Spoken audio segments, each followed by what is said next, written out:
बार कह रहे हैं कि सभी त्योहार मनाना चाहिए, चलिए हम मानते हैं। बताइए आपका ऐसा कौन सा त्योहार है जो स्कूल में मनाया जा सकता है? क्या हम बकरीद स्कूलों में मनाएंगे? क्या हम मुहर्रम स्कूलों में मनाएंगे? बताइए, आप बताइए। त्योहार मानने को आप, मैं पैरवी करती हूँ, त्योहार मनाते हैं, कौन सा त्योहार मना सकते हैं? क्या ऐसा त्योहार स्कूलों में मनाए जाने योग्य है? हो जाती है ना, तो सफेद मक्खी सफेद मक्खन देखने की आदत नहीं रहती है। आपके किसी भी त्योहार में मेरा कोई मजाक नहीं है, लेकिन आप बताइए आपके त्योहारों को स्कूल में कैसे मना सकते हैं? अच्छा, पशु तो आगे होंगे कहीं से, हमें यही तो बात है, कहीं ना कहीं से आ जाते हैं, कहीं ना कहीं से आ जाते हैं और फिर आप उनका खुल के बोल नहीं पाते। स्वामी चक्रपाणी जी, क्या भाई अजहरी साहब बैठे हुए हैं, ये हमेशा असंशय की स्थिति में रहते हैं। ये बोलते हैं जी ये तो बात ठीक है, होनी चाहिए, लेकिन बीजेपी गलत है, सरकार गलत है। अरे भाई, आप यानी मीठी छुरी का काम करते हैं। आप आरिफ मसूद के साथ है या उनके विरोध में है? ऋतु जी फाइनल कमेंट, ऋतु जी फाइनल कमेंट। संविधान की बात कर रहे हैं लोग, तो संविधान की आप उदाहरण ले लीजिए ना, आर्टिकल 25 से 28 तक जो हमें राइट ऑफ फ्रीडम मिला हुआ है, ये उसके हिसाब से भी गलत है। तो ये मध्य प्रदेश के सीएम मोहन यादव जी ने जन्माष्टमी को हर स्कूल में मनाने का फरमान जारी किया है। ऐसे में कांग्रेस और मुस्लिम धर्मगुरुओं को मिर्ची लगना जरूरी है। ये दोनों, चाहे कांग्रेस हो या मुस्लिम समाज, इनको हिंदुओं के हर त्योहारों का विरोध करना ही है। इस डिबेट शो के दौरान हिंदुओं के धर्मगुरुओं और नव भारत टीवी के एंकर ने इन टुकड़े टुकड़े गैंग की तबीयत ठीक कर दी है। दोस्तों, मैं गोविंदा, मेरे YouTube चैनल को जी चीज़ भाई ने सब्सक्राइब नहीं किया, सब्सक्राइब करें। मेरा YouTube चैनल का नाम डिबेट 108 और इस वीडियो को आखिरी तक देखें। तब शुरू करते हैं से ये जब से बीजेपी आई है तब से ये अंतर किया जा रहा है, ये कह रहे हैं, बताइए। बिल्कुल हिमांशु जी, देखिए बात बस यही है कि हाँ, बीजेपी का विरोध, मोदी जी का विरोध, सरकार का विरोध इन्हें करना है किसी भी कीमत पर। शाबाश बेटा। यहाँ पर जन्माष्टमी के फेस्टिवल को एक बहाना बनाया गया है और ये एमपी सरकार का बड़ा स्वागतयोग्य कदम है। ये तो बहुत पहले हो जाना चाहिए। जिस तरह हमारा समाज जिस तरफ जा रहा है, आप रोज देख रहे हैं कैसी कैसी घटनाएं, हृदय विदारक घटनाएं हमारे देश में हो रही हैं। तो अब जरूरत है कि कृष्ण क्या जो चरित्र है, जो भागवत गीता का जो संदेश है, उसको स्कूली बच्चों में दिया जाए। ये मोहन यादव जी का इतना अच्छा निर्णय है, इसका स्वागत करना चाहिए। हमारे मुस्लिम भाइयों को भी स्वागत करना चाहिए। क्या बोला तूने? नहीं, पहले क्या बोला? चलो कि जो घटनाएं देश में हो रही हैं, ये उसके समाधान की तरफ एक कदम अगर ये देखें तो बहुत अच्छी बात है, बहुत अच्छी बात है। और देखिए जन्माष्टमी, अभी हमारे जो ये मसूद जी हैं, जो विधायक है कांग्रेस के, कह रहे हैं सभी फेस्टिवल। देखिए जब मैं बोल रही थी तो आप जब बोल रहे थे तो मैं शांत तो नहीं होता है। अच्छा, एक नहीं, अच्छा ऋतु जी, अच्छा हाँ ऋतु जी, ठीक है, सुनिए। देखिए आप अच्छा, भाई सुनेंगे तभी तो। सुनिए, आप लोग बार बार कह रहे हैं कि सभी त्योहार मनाना चाहिए, चलिए हम मानते हैं। बताइए आपका ऐसा कौन सा त्योहार है जो स्कूलों में मनाया जा सकता है? क्या हम बकरीद स्कूलों में मनाएंगे? क्या हम मुहर्रम स्कूलों में मनाएंगे? बताइए, आप बताइए। त्योहार मानने को आप, मैं पैरवी करती हूँ, त्योहार हम मनाते हैं, कौन सा त्योहार हम मना सकते हैं? क्या ऐसा त्योहार स्कूलों में मनाए जाने योग्य है? जन्माष्टमी एक सर्वप्रिय त्योहार है। जब हमारी ये एक, आप देखिए, ये आस्था की, ये भक्ति और प्रेम की पराकाष्ठा है। बच्चों को बच्चे छोटे होते हैं, उनको जब नहीं देखिए, जब उनको सही, फिर आप बोल रहे हैं ना, मेरी बात समझ पा रहे हैं ना आप पहले मेरी बात सुनिए। रहा नहीं जाता, तड़प ही ऐसी है ना। आप मुझे बताइए, क्या आप लोगों को, मैं कुछ देखिए, किसी भी धर्म पर कोई तंज कसना मेरा मकसद नहीं है। ठीक है, सही है, सही है। जब खून देखने की आदत हो जाती है ना, तो सफेद मक्खी सफेद मक्खन देखने की आदत नहीं रहती है। आपके किसी भी त्योहार पर मेरा कोई मजाक नहीं है, लेकिन आप बताइए आपके त्योहारों को स्कूल में कैसे मना सकते हैं? अच्छा, एक मिनट सुनिए ना ऋतु जी एक मिनट। अभी अजहरी साहब कह रहे थे कि किसी भी मुसलमान ने इसका विरोध नहीं किया, इस फैसले का। स्कूलों में मनाए जाने का विरोध हो रहा है, लगातार विरोध हो रहा है। इसका क्यों हो रहा है? जबकि सबसे ज्यादा जरूरत स्कूलों में। एक बार को आप घर में मत मनाइए, आप सड़कों पे मत मनाइए, आप मंदिर में मत मनाइए, मगर मुझे लगता है कि जन्माष्टमी जैसा पर्व स्कूलों में अवश्य मनाया जाना चाहिए। मस्त जोक मारा रे, ये हंस रहे हलकट हंस।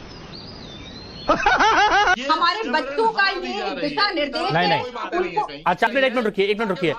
अजहरी साहब कह रहे हैं कि किसी भी मुसलमान ने इसका विरोध नहीं किया।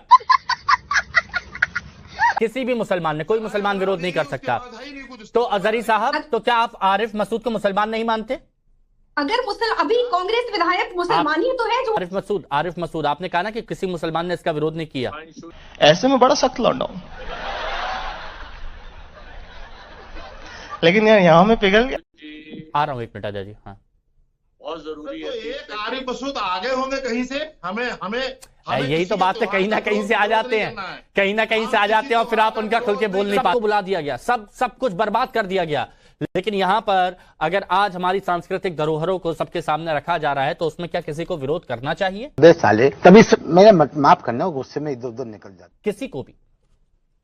देखिए हिमांशु जी, गीता जी में भगवान कृष्ण ने कहा है, असंशयम महाबाहो मनो दुर्निग्रहम चलम अभ्यासेन तु कौन्तेय वैराग्यञ्च गृह्यते। यानी यह मन बस में होता नहीं है, बारंबार प्रयास करने से होता है। इसलिए असंशय की स्थिति नहीं होनी चाहिए। आज स्थिति यही है, समस्या असंशय की जब स्थिति होती है, जैसे हमारे भाई अजहरी साहब बैठे हुए हैं, ये हमेशा असंशय की स्थिति में रहते हैं।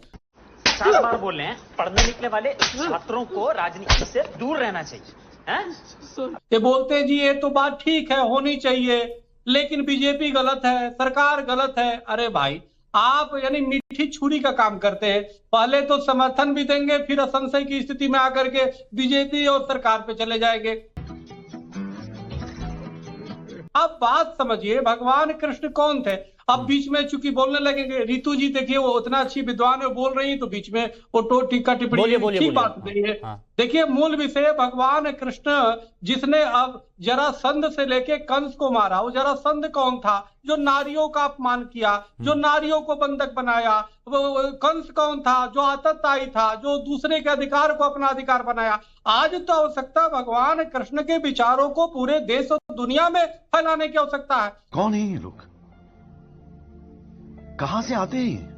और इस देश की पहचान ही भगवान राम और कृष्ण से रहे हैं। तो इसीलिए अगर भगवान, सुन लीजिए, अरे अजहरी साहब, मैं इसीलिए बोला, आप रितु जी कभी नहीं बोलने देते, हमें भी नहीं बोलने देते। नहीं बोलिए, पॉइंट वक्त कम है। हाँ, बोलिए। अजहरी जी टीवी जी याद मत करो। बोलिए। मूल विषय यह है कि हमें इस बात को देखना पड़ेगा कि भगवान कृष्ण के सिद्धांत विचार जो है बच्चों में जब जाएगा तो एक वो बीज जो है आने वाले कल में वसुधैव कुटुंबकम बहुत बढ़िया। समझ रहे हो? विप्लव साहब जरा ये बताइए। नहीं, सवाल उठा रहे हैं सरकार के फैसले पर, संविधान के खिलाफ बता रहे हैं। ये गोदी मीडिया इस पे एजेंडा ना चलाए, बांटे ना प्लीज। मेरे आप डिसाइड कर लीजिए कि आपको उस बयान का विरोध करना है या फिर उनको डिफेंड करना है। आप आरिफ मसूद के साथ हैं या उनके विरोध में हैं? ऋतु जी फाइनल कमेंट। संविधान की बात कर रहे हैं ये लोग, तो संविधान की आप उदाहरण ले लीजिए ना, आर्टिकल 25 से 28 तक जो हमें राइट ऑफ फ्रीडम मिला हुआ है, ये उसके हिसाब से भी गलत है, तो ये असंवैधानिक कैसे बोल रहे हैं? तो संविधान के हिसाब से भी ठीक है। और दूसरी बात, बिल्कुल वही बात है, आप कितना भी, मैं लास्ट में यही कहूंगी, कितना भी विरोध कर लीजिए, लेकिन जन्माष्टमी का त्योहार तो मनेगा ही, क्योंकि कृष्ण प्रेमी जो भक्त होते हैं उनमें धैर्य नहीं होता, वो कृष्ण प्रेमी दीवाने होते हैं, तो ये तो त्योहार मनेगा नहीं माजा जी को जानता हूँ, वो भी कृष्ण प्रेमी है, लेकिन खुलकर बोल नहीं पाते क्योंकि कांग्रेस की तरफ से थोड़ी बहुत कृष्ण प्रेमी अजय जी भी है। चलिए, बहुत बहुत शुक्रिया सब। तो दोस्तों, आपने इस वीडियो को देखा और इस वीडियो में जिस तरीके से हिंदुओं के धर्मगुरु ने कांग्रेस और मुस्लिम धर्मगुरुओं की जमकर क्लास लगाई, और ऐसे में हिंदुस्तान के हर स्कूल में जन्माष्टमी का त्यौहार मनाना चाहिए या नहीं, अपनी राय कमेंट बॉक्स में लिखना। और इसमें तारीफ करनी पड़ेगी मध्य प्रदेश के मुख्यमंत्री मोहन यादव जी की, और उन्होंने मध्य प्रदेश के हर स्कूलों में ये लागू कर दिया है कि हर स्कूलों में जन्माष्टमी का त्यौहार मनाया जाएगा, और इस अवसर पर मध्य प्रदेश के सभी बच्चे स्कूलों में उपस्थित हों। दोस्तों, ये मोहन यादव का ये फरमान कैसा लगा, और अपनी राय ज़रूर देना। और मेरे YouTube चैनल को जिस चीज़ भाई ने सब्सक्राइब नहीं किया है, प्लीज़ वो सब्सक्राइब करें, ताकि आने वाली वीडियो सबसे पहले आप तक पहुंचेगी। नमस्कार।